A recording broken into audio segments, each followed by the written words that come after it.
la loi marocaine qui régit l'avortement est une loi très restrictive, est une loi non équitable, est une loi dépassée, est une loi qui ne tient pas compte de la réalité de la vie des Marocains et des Marocains.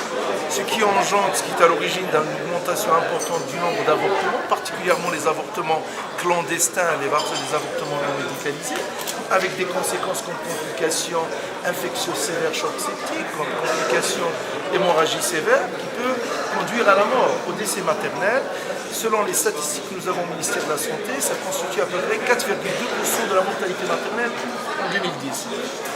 Le ministère de la Santé est contre l'avortement clandestin, est contre l'avortement non médicalisé, il lutte contre ce type d'avortement, mais le ministère de la Santé est pour l'urgence d'une révision de la loi actuelle, j'ai dit qui est très restrictive, et nous allons proposer au cours du débat une stratégie pour résoudre ce problème de l'avortement en général, mais surtout de l'avortement clandestin et non médicalisé, basé sur 3 axes.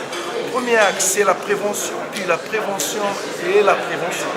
Particulièrement l'éducation sexuelle de nos enfants, c'est le rôle du ministère de la Santé, mais surtout le rôle de l'école, des parents, des ONG. Deuxième élément, deuxième axe de cette stratégie qui me paraît essentiel et fondamental, est une première au Maroc, c'est faciliter l'accès des femmes et des filles sujettes, victimes d'un avortement clandestin, pour se faire traiter dans les structures sanitaires du royaume, pour traiter les complications de cet avortement. Il n'est pas question de refuser de traiter une complication et laisser une jeune fille mourir sous prétexte qu'elle est enceinte hors mariage.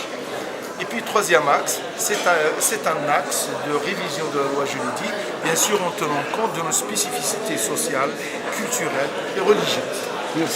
Dans ce cas, la protection est غير واخا انا غندير لك اللي بغيتو.